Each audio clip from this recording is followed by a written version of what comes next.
Audio Jungle.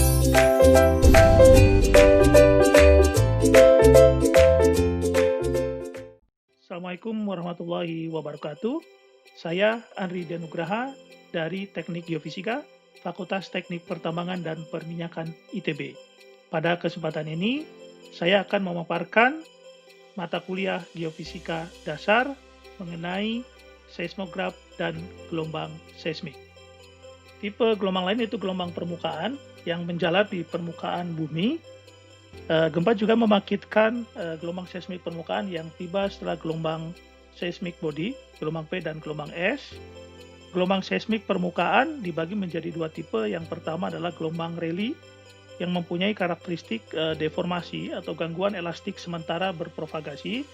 Pergerakan partikel terdiri dari pergerakan elliptikal, umumnya retrograde elliptical, seperti ditunjukkan pada gambar selanjutnya, di mana pada bidang vertikal dan searah dengan arah propagasi gelombang.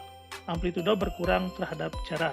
Nah, ini animasi dari propagasi gelombang Rayleigh, di mana di sini propagasinya kita lihat, coba perhatikan kotak hitam ini, pergerakannya itu elliptikal ya, ketika gelombang menjalar ya, seperti ini ya. Nah, itu yang kotak hitam ini bagaimana responnya terhadap gelombang yang menjalar.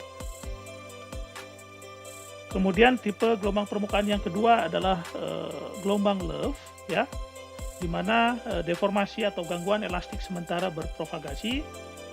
Pergerakan partikel terdiri dari pergerakan alternating transverse, pergerakan partikel horizontal dan tegak lurus arah propagasi atau transverse.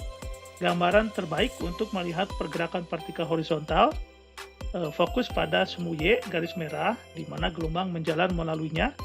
Amplitudo berkurang terhadap jarak. Nah, ini animasi dari propagasi gelombang Love ya. Kita fokus pada kotak hitam ini.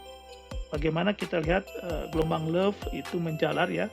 Kalau kita perhatikan itu seperti ular ya yang berjalan ya. Ini adalah gambaran dari gelombang Love.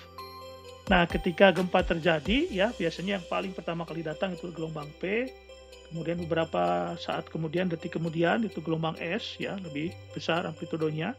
Kemudian datang gelombang permukaan yang long period, low frequency, amplitudonya besar dan guncangannya cukup kuat gitu ya. Nah, ini biasanya gempa-gempa besar itu membangkitkan semua tipe gelombang. Apa saja yang mengkontrol kecepatan gelombang seismik ya? Yang ini adalah kecepatan gelombang P atau Pp, di mana kita lihat itu Pp sama dengan akar dari lambda tambah 2 mu dibagi rho sama dengan akar dari kappa tambah 4/3 mu per rho. Ya, di mana kappa merupakan Book modulus, yang di mana rho merupakan densitas ya. Nah, Book modulus itu kalau dalam bahasa sederhananya kappanya itu adalah tingkat kesukaran suatu benda untuk dimanfaatkan ya. Contoh di sini katakanlah gas itu mudah dimanfaatkan ya, itu berarti nilai kappanya akan rendah ya. Kalau untuk benda yang solid itu kan sukar dimanfaatkan sehingga nilai kappanya akan besar. Nah, proses deformasi akan mudah terjadi untuk nilai yang kecil dari kappa maupun rigiditas ya. Nah, untuk kecepatan gelombang S atau Vs itu merupakan akar dari mu per rho, di mana mu sendiri merupakan rigiditas, rho-nya adalah rigiditas. Jadi kalau mu itu merupakan suatu derajat kekakuan suatu benda gitu ya. Contohnya fluida atau air itu sangat tidak kaku, sehingga nilai rigiditas dari air atau fluida itu sama dengan 0. Demikian untuk pertemuan ketiga dari mata kuliah Geofisika Dasar mengenai seismograf dan gelombang seismik. Terima kasih. Assalamualaikum warahmatullahi wabarakatuh.